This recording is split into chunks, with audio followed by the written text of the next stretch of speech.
Pozdravljeni! V tem videu oziroma posnetku si bomo pogledali cilje, končne cilje, potem posredne cilje,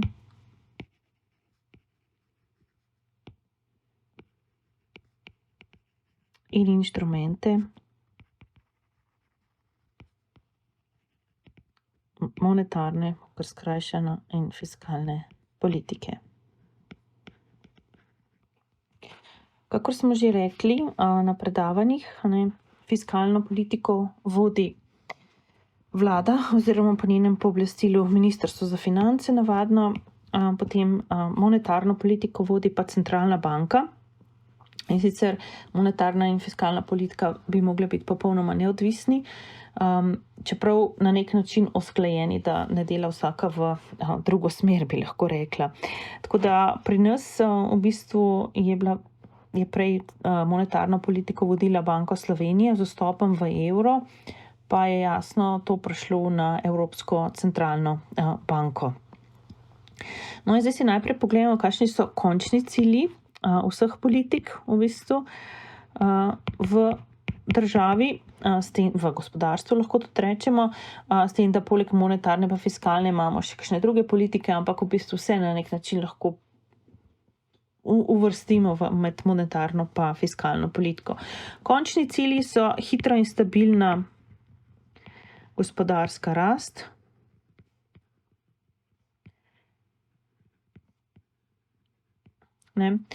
tukaj je med ekonomisti, mogoče če vam samo še to povem, na nek način malo, bom rekla, nasprotujočih si pogledov, ali bi mogla biti gospodarska rast stabilna ali ne, kar nekateri pravijo, da če je gospodarska rast stabilna, se trend gospodarske rasti malo zmanjša. To je vse stvar empiričnih podatkov, tako da mi ne bomo v bistvu v to šli. Potem imamo drug končni cilj je nizka inflacija. V drugem posnetku smo si že pogledali, kaj je to nizka inflacija oziroma kakšna je optimalna inflacija od 0 pa do 2%, je nekakšen konsens, da naj bi bila inflacija. Potem imamo nizko brezposelnost. To ne pomeni, da je brezposelnost enaka 0. Upam, da bomo naredili še en posnetek o tem, o naravni stopnji brezposelnosti. To je v bistvu tista brezposelnost, ki je na dolgi rok za gospodarstvo sprejemljiva. Recimo v Ameriki, v ZDA je to nekje 4%, v Evropi je približno 8%.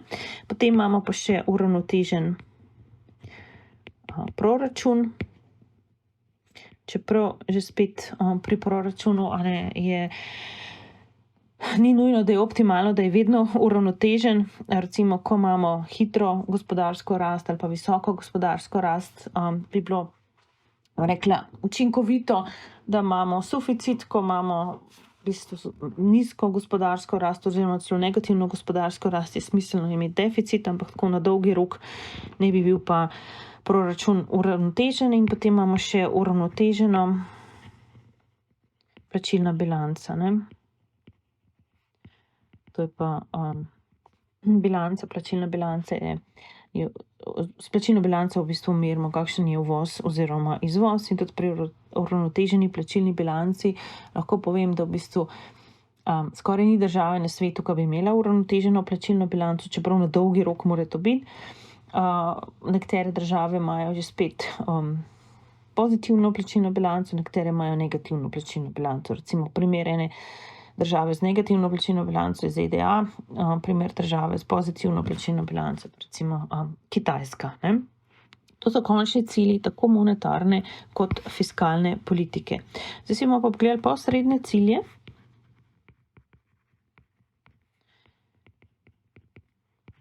Pa bomo najprej pogledali pri monetarni politiki, potem pa še pri fiskalni. Pri monetarni politiki je v bistvu tako, lahko se skoncentriramo na višino obrestne mere, lahko pa v bistvu zasledujemo, kakšna je količina denarja v obtoku. To je predvsem v zaprtih gospodarstvih, tako bom rekla, če imamo odprta gospodarstva, je tudi menjalni tečaj, exchange rate, zelo pomemben. Tako da ampak ne bomo šli v to, ker mednarodne trgovine ne delamo pri ekonomiji, vsaj v prvem letniku, ne, tako da sam toliko, da veste, da v bistvu lahko bi šli še na ciljenje menjalnega tečaja, sploh če je fiksen menjalni tečaj, potem ne moreš vplivati hkrati na še denar, pa količino denarja, tako pa na obrestne mere. S tem, da jasno, če centralna banka targetira obresti, potem ne more hkrati targetirati količino denarja v toku in obratno. Ne? To se pravi, en posredni cilj lahko naenkrat targetira oziroma ga zasleduje. No, potem pa pogledamo še pri fiskalni politiki. So pa srednji cilji so pa v bistvu, bom rekla, prihodki pa odhodki proračuna. Ne?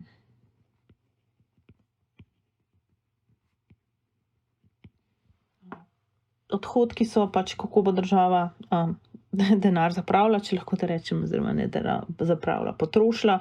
Prihodki so pa, koliko pride denarja v proračun. Ne? No, zdaj gremo pa na inštrumente. Pa bomo najprej inštrumente fiskalne politike pogledali, ker jih je malo manj. Zdaj, inštrumente fiskalne politike poznamo posrednega, pa neposrednega. Posredni inštrument je v bistvu sprememba dajatev, to so razni davki, takse in tako naprej. Neposredni je pa sprememba državnega trošenja. In zdaj, posredni, ta sprememba dajatev najprej, bomo rekli, vpliva na razpoložljivi dohodek, ta pa potem vpliva na porabo. Ne? In mi vemo, da je v bistvu BDP je sestavljen iz naslednjih vrst trošenja, poraba plus investicije, plus državni izdatki, plus neto izvoz. Ne? In jasno, če držimo vse ostale spremljive konstantne, če poraba pade, pade tudi bruto domači proizvod. Pri neposrednem inštrumentu fiskalne politike, to se pravi spremembi državnega trošenja, je pa to direktno potem vpliva na BDP, ne? Ker vidimo, da je v bistvu trošenje države en izmed elementov bruto domačega proizvoda. No, potem gremo pa na inštrumente monetarne politike. In tukaj razdelimo to inštrumente monetarne politike, jih razdelimo na kvantitativne in kvalitativne. Kvalitativni pa kvantitativni. Pri kvalitativnih, tukaj ima zelo veliko vlogo ima centralna banka, ki v bistvu da določena, bom rekla, priporočila poslovnim bankam, kako naj se obnašajo, kaj naj delajo in tako naprej. In ponavadi potem banke to upoštevajo, ker je centralna banka zelo velika avtoriteta. Tako da, recimo, centralna banka reče, tale regija je nerazvita, dajte recimo kredite v tej regiji, v Sloveniji, po malo manjši obrestni meri ali kaj podobnega. Bolj pomembni za monetarno politiko so kvantitativni ukrepi. In v bistvu poznamo ukrepe, ki določajo obvezno rezervo, ki vplivajo na obrestno mero. In potem imamo nekaj, kar se reče open market operations, oziroma operacije na prostem trgu, ki gre pa za prodajo in nakup vrednostnih papirjev na trgu. In si pogledamo vsakega po vrsti. Zdaj, obvezna rezerva je tista rezerva, ki jo določi s predpisom centralna banka. To pomeni, da recimo banke imajo lahko, ko dobijo depozite, lahko oziroma morajo zadržati del depozitov kot obvezno rezervo. Preostali del, to se pravi presežno rezervo, pa v bistvu lahko ponudijo na trgi v obliki kreditov. In jasno je, višje, ko je obvezna rezerva, manj je kreditov, manj denarja, novega je lahko skreirano v gospodarstvu. Manjša, ko je obvezna rezerva, več denarja je lahko kreiranega v gospodarstvu. No, naslednji ukrep je višina obrestne mere, s tem, da jasno centralna banka nima neke, bom rekla, čarobne palčke, pa reče, ja, obrestna mera bo toliko pa toliko, ampak v bistvu lahko vpliva samo na tisto obrestno meri, po kateri ona prodaja oziroma posoja denar na trgu, potem pa jasno se ostale obrestne mere temu prilagodijo. No in zadnji ukrep te operacije na prostem trgu, Open Market Operations, so pa nakup in prodaja vrednostnih papirjev, predvsem obveznic, no, v zdajšnjem času oziroma ta quantitative easing so v bistvu centralne banke tudi druge vrednostne papirje kupovale pa prodajale, ne samo obveznice, ampak recimo, če meni centralna banka, da je na trgu prevelika količina denarja v obtoku, potem v bistvu začne prodajati svoje vrednostne papirje, tako da subjekti v gospodarstvu kupijo vrednostne papirje, centralna banka pa v bistvu dobi nazaj gotovino, ne, in tisto gotovino potem spravi, to se pravi, ne da nazaj v obtok. Po drugi strani, če bi pa centralna banka mislila, da je premalo denarja v gospodarstvu, pa potem začne kupovati vrednostne papirje, da jih ima v svojem portfoliju. Ljudje oziroma subjekti v gospodarstvu pa v bistvu v zameno za prodane vrednostne papirje dobijo denar, ne, kar poveča količino denarja v obtoku. No in zdaj bomo pogledali eno situacijo, ki sicer te grafi niso v knjigi, ampak jih bomo vseeno narisali. Malo bom rekla tako stlačeno, če lahko rečem, ker moram 4 grafe narisati enega zraven drugim. Pogledali bomo pa recimo, kako lahko preko operacij na prostem trgu vplivamo na to, koliko velik je recimo v gospodarstvu bruto domači proizvod. Tako da najprej bomo imeli trg vrednostnih papirjev, takole. Se pravi, imamo trg vrednostnih papirjev, potem bomo imeli trg denarja, kar manj napisala, potem imamo trg investicij, kar investicije in nazadnje, mali stlačen, se opravičujem, bomo imeli BDP, ne. Oziroma, ja, no in zdaj si poglejmo najprej trg vrednostnih papirjev, bomo takole narisali neko povpraševanje pa ponudbo. Na vertikalni osi je cena vrednostnih papirjev, tukaj količina vrednostnih papirjev. Na naslednjem grafu bomo imeli trg denarja, na vertikalni osi bodo obresti, na horizontalni osi količina denarja. Potem imamo investicijski trg, imamo na vertikalni osi velikost obresti, tukaj imamo potem količino investicij na horizontalni osi in tukaj, ko imamo graf trošenja, bomo imeli trošenje na vertikalni osi in količino BDP-ja na horizontalni osi. Zdaj, na tem zadnjem grafu bom jaz kar narisala krivuljo 45 stopinj, ne, to nam kaže ravnotežja in zbrala si bom pač neko, bom rekla, ravnotežni BDP, ki ga bom znašla takole z modro, to je naša v bistvu začetna situacija, jaz bom kar P sam naredila, ne, to je P nič, recimo, da tukaj smo štartali, a recimo, da dajmo P1, tukaj bomo imeli pa PO, to je pa optimalni bruto domači proizvod, tako da vidimo, da imamo tukaj optimalni produkt, ki je večji od dejanskega, ne, to se pravi, da ideja tukaj je povečati BDP, ne, to se pravi, vemo, da se na nek način more povečati trošenje v gospodarstvu, zdaj bomo pa videli, na kakšen način lahko to naredimo.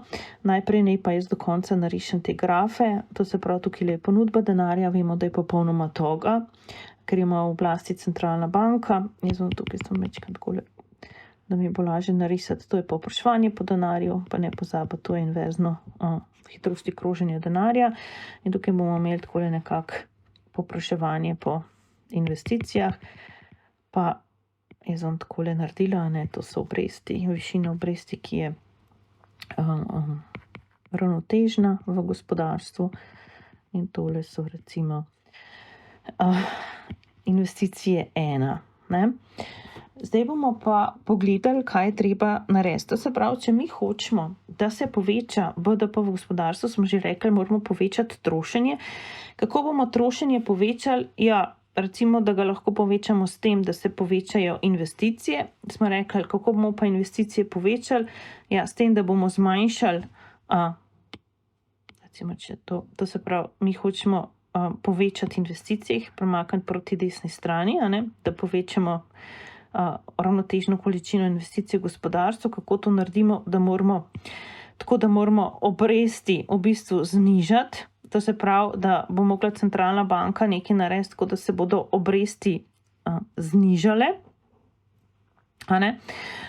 In jasno, če se bodo obresti znižale, potem mora narediti nekaj tudi na trgu vrednostnih papirjev. To se pravi, da bomo imeli to open market operations. Ne? Tako da v bistvu, kaj bomo tukaj naredili, kakšni so inštrumenti na voljo centralni banki. Ne? To se pravi, če država hoče, centralna banka vplivati na višino obrestne mere, če hoče zmanjšati, mora potem povečati količino, ponudbo v gospodarstvu. To se pravi, kako bo pa to naredila, tako da pride do nižje obrestne mere, ravnotežne. To bo pa tako naredila v bistvu, tako da bo povečala povpraševanje po vrednostnih papirjih, kar za sabo potegne, da se cena vrednostnih papirjev na trgu se poveča. Ljudje potem v bistvu prodajajo te vrednostne papirje centralni banki in zameno dobijo denar, in zaradi tega se potem poveča količina denarja v obtoku, pride do znižanja obrestne mere. Ta znižana obrestna mera pa jasno tudi pomeni, da se poveča količina investicij v gospodarstvu, se poveča na I2. Mi pa vemo, da je v bistvu na tej, tole bom tako narisala, na tej krivulji imamo C plus I1 plus G, recimo, če imamo zaprto gospodarstvo. Zdaj pa vidimo, da so se I2 so večje od I1, kar pomeni, da se potem celotna krivulja trošenja se premakne navzgor, in takole.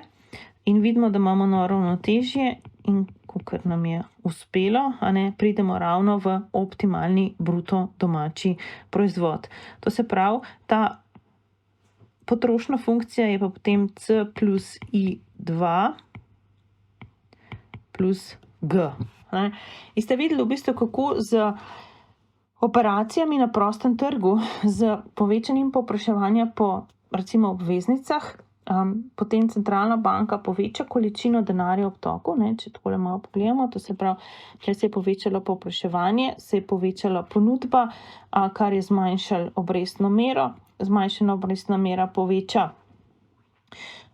količino investicij v gospodarstvu, povečana količina v gospodarstvu potem poveča ravnotežni produkt. To se pravi, to je samo eden izmed primerov, kako lahko centralna banka vpliva na velikost BDP-ja v gospodarstvu. Seveda je pa še glede na inštrumente polno drugih opcij, ampak jaz sem se odločila, da vam samo tole predstavim danes. To je bilo to. Najlepša vam hvala in se slišimo naslednjič.